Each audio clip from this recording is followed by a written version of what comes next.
All right, everyone. Welcome to podcast episode 150.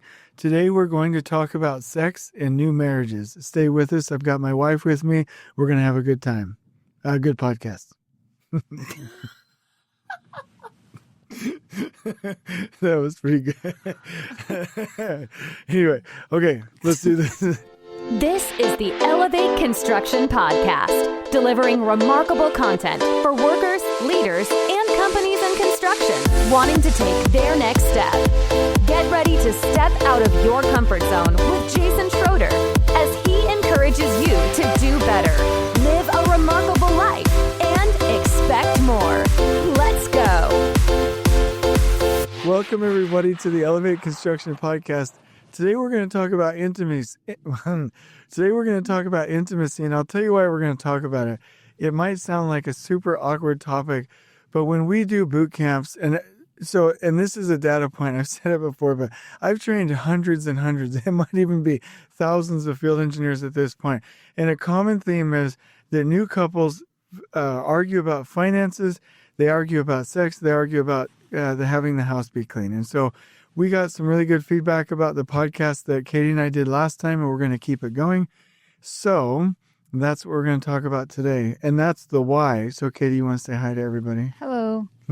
Wonderful. It's nice to have you. And so let me just dig into that a little bit deeper. Here's the passion. Here's the vision behind this. I want every new couple in construction to succeed wildly, to be wildly successful. And let me kick it off with a little bit of a story. As I've been growing up throughout my life, and there have been mentors or examples, or what's the word when you idolize somebody? It's not a model. It's what would you call that? A hero or somebody like that. If you think of a better word, let me know. But as I notice people like that throughout my life at work or at church or wherever, they always have these nice, pretty suits on and dresses on and these beautiful homes, and they're well-spoken, and you never get to hear about anything in the background. So you look at them, or I look at them and I think to myself, they're perfect. I'm never going to get there. And Katie and I, and if you have anything you want to say, please interrupt me. But Katie and I, when we moved to Phoenix, we were privileged to be around some amazing church leaders that were transparent. And I remember talking to a church leader's wife, and I was out babysitting one of the kids on a sidewalk. I was sitting down and she was talking to me. She's like, "How are things going?" I'm like, "Yeah, we're doing good," or this or that. And I had mentioned something about the house being clean. I can't even remember. I'm sure it was appropriate. Like, there's nothing you should be mad about. I wasn't criticizing you or anything, but she was like, "Oh, you're one of those. My husband's one of those too." And I thought, that was the first time anybody that was quote unquote perfect had ever intimated that they were normal too. And I remember she gave a talk at church about how she hadn't had an ideal marriage. And, they mentored Katie and me and talked about trouble with kids and how they, ran their life and some of the struggles they have had. And I remember telling Kate, and I'll tell you now, it was so refreshing to see wonderful people who had their lives put together and know that they struggled just like we did. And I feel like if we have this conversation today, and if more people are open about things, then folks don't have to worry about, hey, am I going to be able to get there? They can see the example of others and really get there themselves. Anything you want to add, or you want me to keep my intro jam going? Keep it going. Yeah, keep it going. Okay. All right. So a couple of things before we get into it, because I'm going to ask you some questions, Katie. So first of all, I want to mention some feedback. We're getting a lot of really good feedback, and we appreciate this feedback from listeners. And here's one.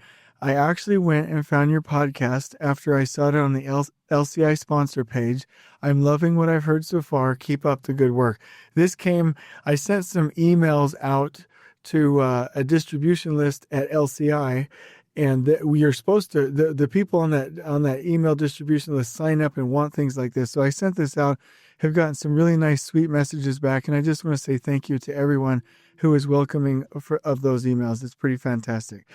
So let's get into the podcast. The conflict that we're going to talk about today is that we need to fix what bugs us in our relationships And physical intimacy is one of those things that we need to brainstorm and be good enough to figure out, meaning maybe not good enough, but dedicated, committed enough, open enough to figure out. And the reason it's important is because so many people struggle with it. Okay, so let me tell you one little story, and this is going to be, let me tell you two things before we really get into this. So this is definitely from my perspective, but it might sound kind of male-ish, and I don't mean it. I don't mean it that way. I know that I only have one perspective here, but in boot camps, and I didn't bring it up. I'm not at work talking about intimacy and sex and things like that. I haven't joked around about things like that for a decade and a half. But in boot camps and in trainings and things, when we talk about families and when we talk about balanced lives and when we talk about are human needs taken care of, are you making sure that on the wheel of life, your health and your finances and your relationships, if everything's going well, when people volunteer to share, they volunteer and they share a lot. The intimacy is a problem, right? So this is what happened to me. I hear that and I kind of just assumed that that's the way life was. I really just did. And then I met, he's actually a really close friend of mine. They have a really tight family. And he actually did boot camps with me. And he said, I don't understand what this is all about. My wife and I are intimate about every 2 to 3 days. We're like every other day, we're like really close. It's not a thing. We don't argue about it. We don't argue about finances. And I'm like, what?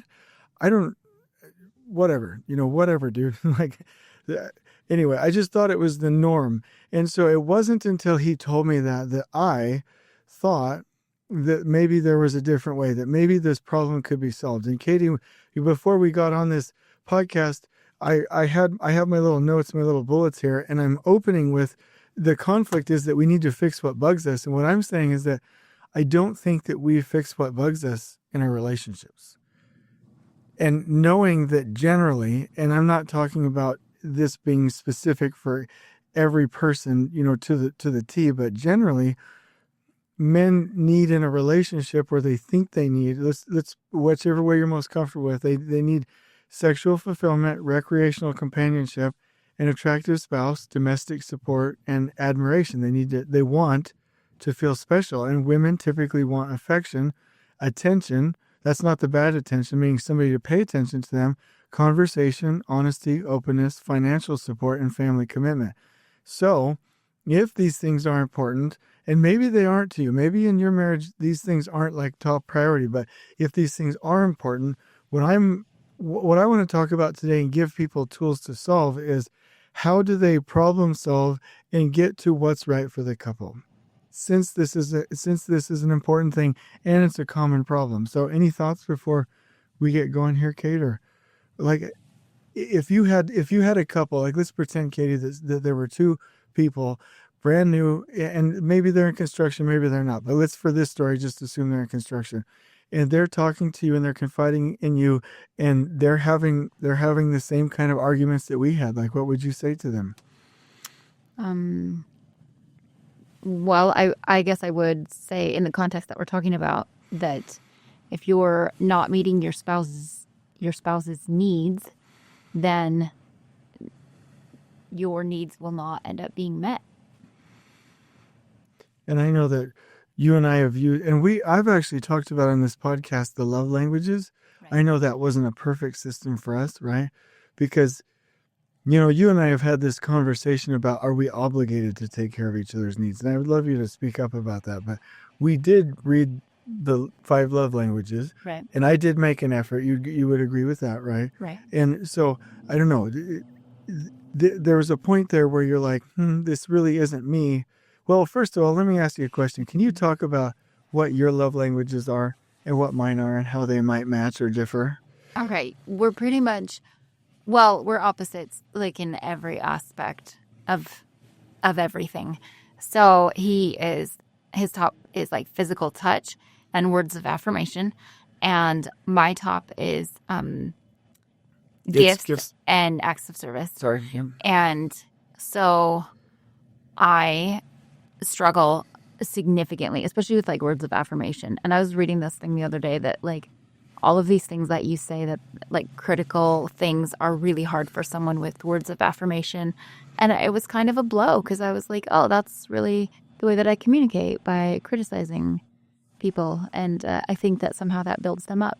So it was a revelatory, unfortunately, moment. Unfortunate. Sorry. Well, no, I think it's important to realize, and some people, and even Tony Robbins sometimes says this. They say when you're in marriage, right?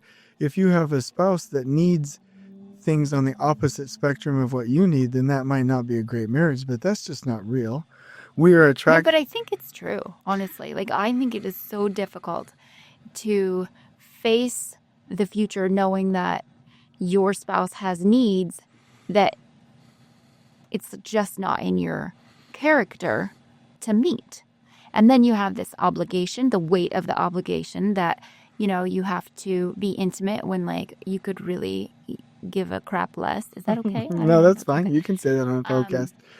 It's hard. So I think that's the reason that it's so important is he has that peer conflict. We need to fix what bugs us in our relationships.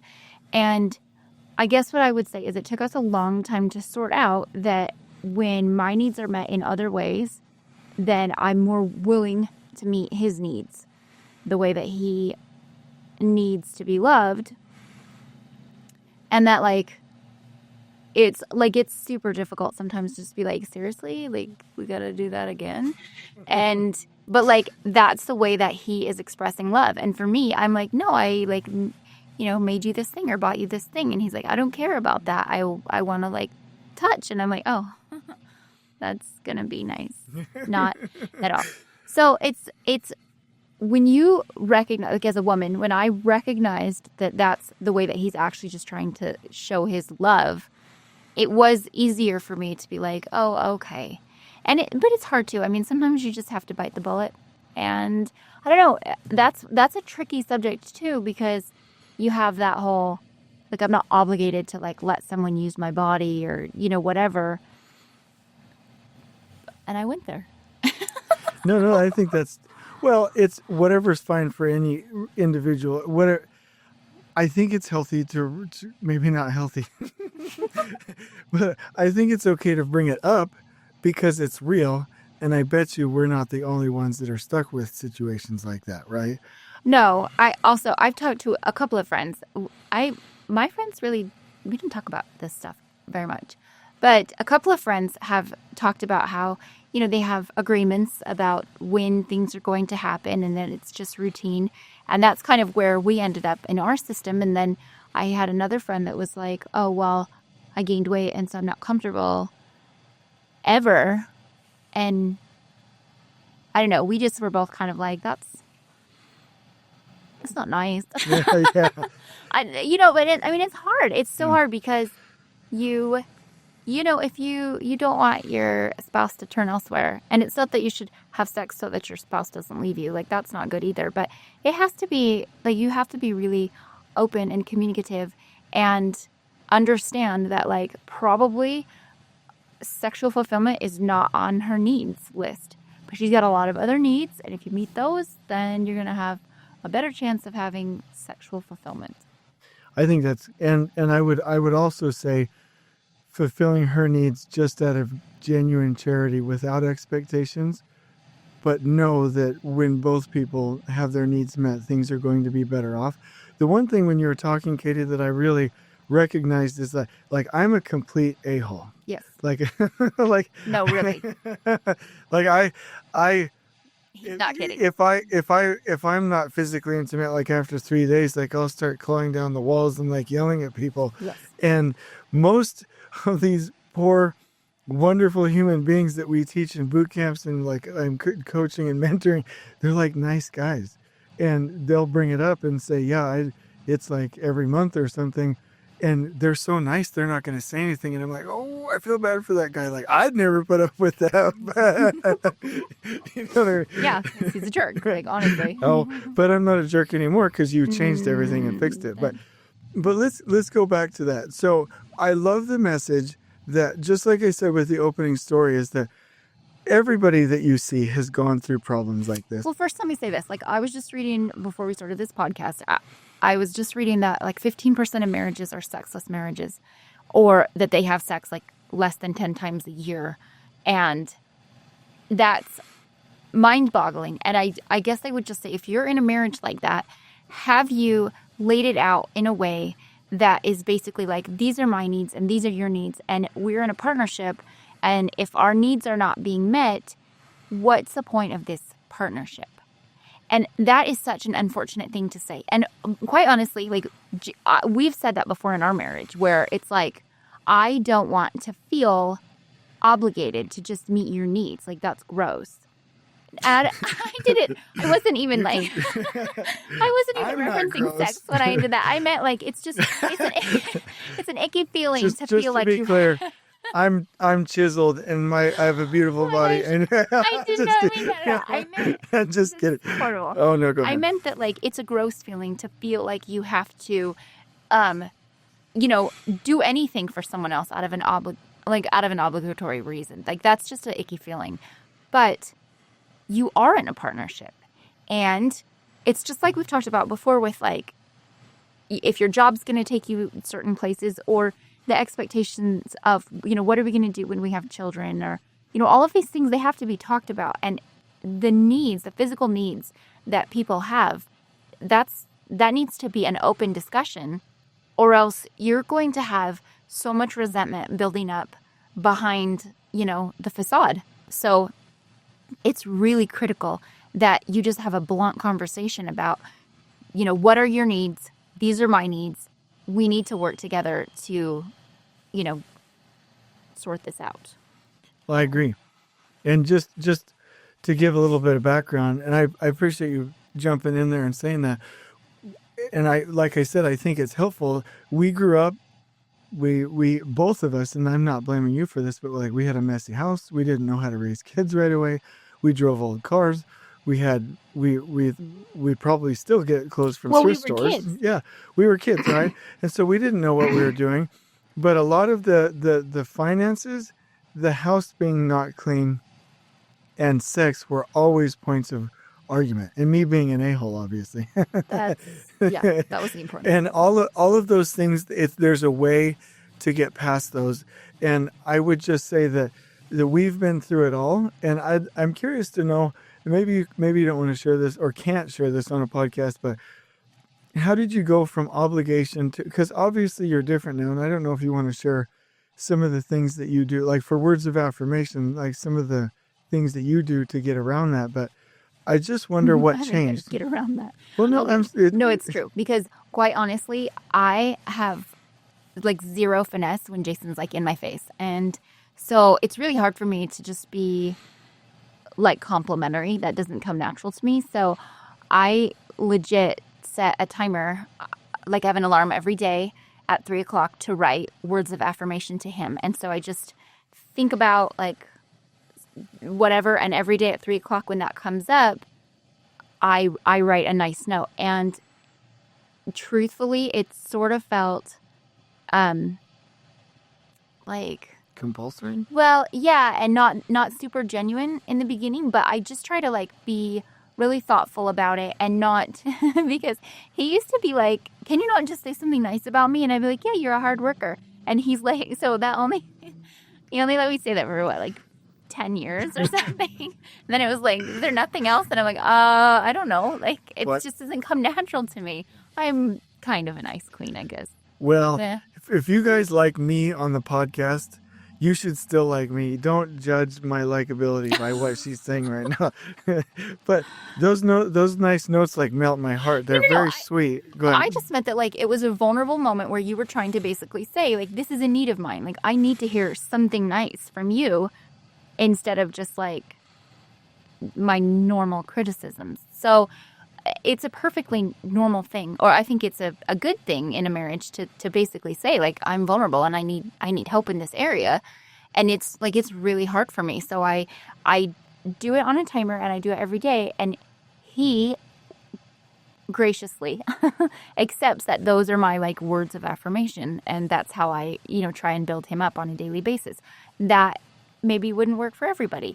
And so the other way that like did you want me to talk about the other thing? Yeah, but I do. Yeah, people need to know. But Okay, now, so the other, well, go well, ahead. I want to say something real quick. Is that, and you're probably going to give me a hard time, but I really made it a focus before we got that figured out to be more attentive with gift giving and service. I have been busier with business lately, but it is still a focus. And so I do want to say that it was reciprocal. Even now that I'm more busy with business, I still care about that and I still care about your needs. So I think it has to be back and forth, right? But you were going to talk. Yeah, no, I do think that I don't think I would have been as willing to write words of affirmation if the basis of the relationship wasn't just in a much healthier place altogether. Yeah. And so when it comes to the other, intimacy, we just quite honestly have a schedule, and that is what works for us. We know when it's time to knock boots, and we know when it's time to just go to bed. And it's good for me because because you get to that point where you're like fixing to lay down, and then as a girl, I'm kind of like, oh, is he going to ask for something? And then it's like, he's kind of got that look in his eye, and I'm like, I'm seriously not feeling this, bro. And like, that's hard. Like, it's just like a bad thing. And so some might say, well, there's no spontaneity. And that's not true. Like, because there's times when I'm like, hello, morning time, like, whatever. So, I mean, we are still spontaneous, but honestly, it was helpful for us to just put it on a schedule. So, Yeah, I totally agree. and I think it's pretty healthy. So I do too. And at least 3 times a week is when we're, we have a Have a saying, is moment. it a yes night? Yeah, Is it is no? it yes? And if it's a no night, she's super happy. She's like, I'm like, why are you just smiling from ear to ear as you're brushing your teeth? She's like, it's not a yes night.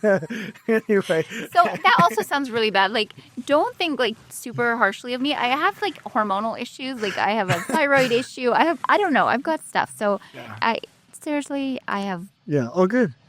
a low libido. So I'm Okay. sorry.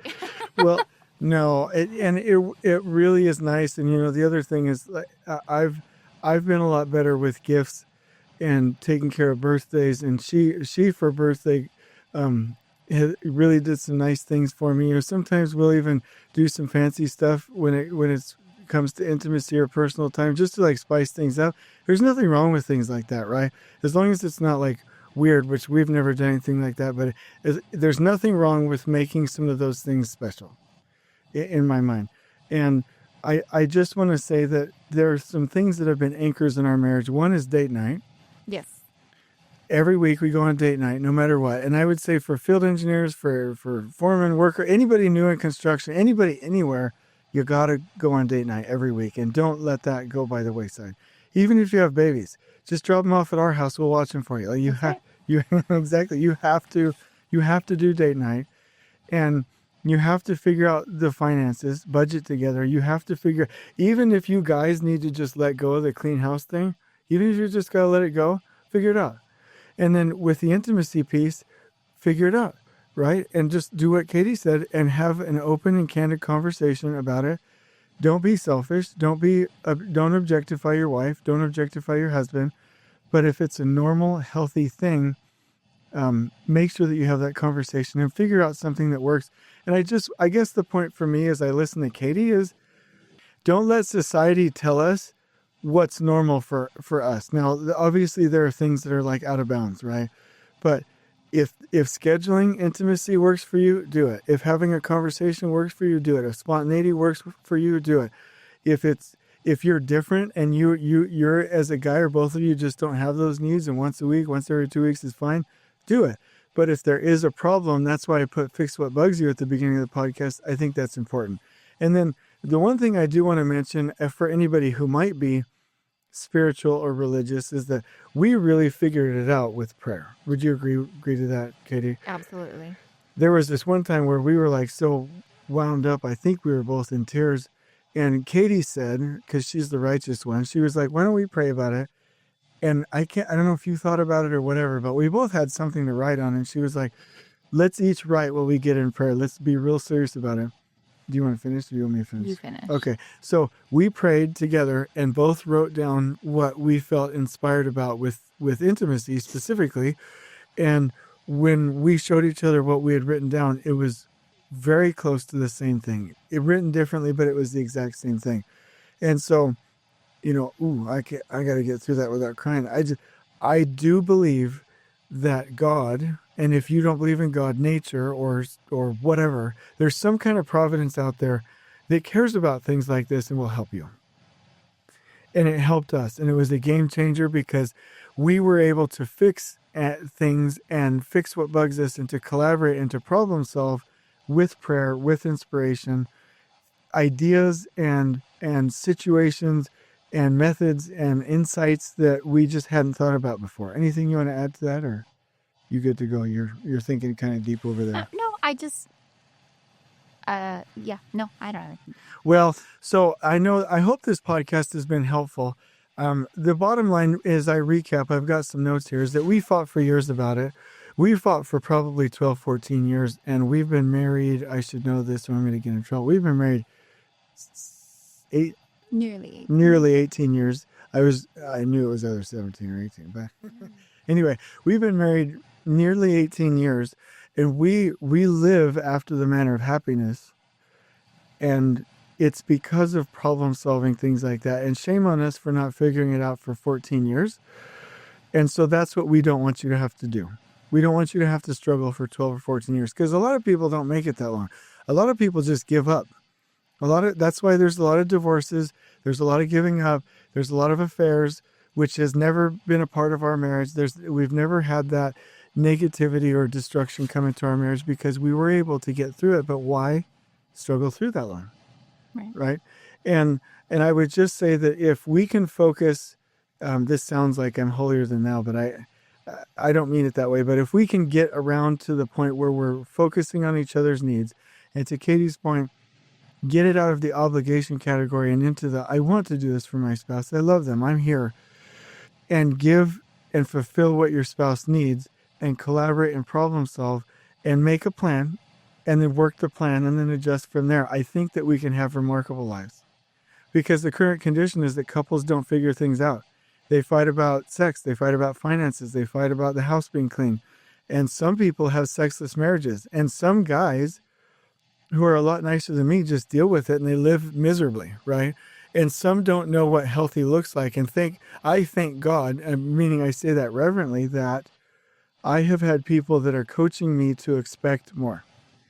And there is more out there. And so I would just say, I would like to close out with, what would we like to challenge? Let's just imagine a new couple on the other side of this podcast might not have this 100% figured out, right? What advice would you give? And if you want me to stall for you, I can do that. But what advice would we give for them?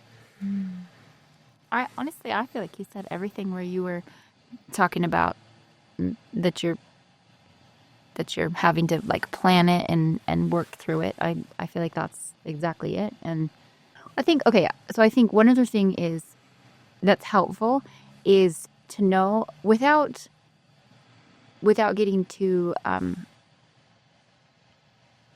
Go ahead. Edit all of that out right now. Yeah. Yeah, I'll edit anything out that isn't funny. So without like boring your spouse, take those have like the personality tests or whatever and the love language things, and find out how it is that you want to be loved and how they want to be loved, and find out all of those things so that you can at least process the way that you're each behaving, if that makes sense. I don't know, it just gives you more tools to, insights on how to problem solve with these issues that are coming up. Because, it's the same team building that you guys use on your projects and stuff. Like, you need to do that at home and build the team, like your first team, which is, with your spouse. Amen. And your kids, quite honestly. Yeah, because even though sexual relations has nothing to do with anyone else in the family, right? It would be a hug or a hand clasp or something. There are kids that we have of the 11. Some like to be touched. Some just want to hear your voice, right? Some want gifts, some want words of affirmation, but they don't all want the same thing. And so it's helpful to know, okay, that kid wants a hug, Right. right? And it just so happens that dad wants a hug. Dad wants to touch, right? And the only thing that I would like to know, Katie, is can you give me a couple sentences on how did you get past the obligation piece? I'm sure that's a big piece. Oh, it's so I wouldn't even say that I'm always all the way past it. I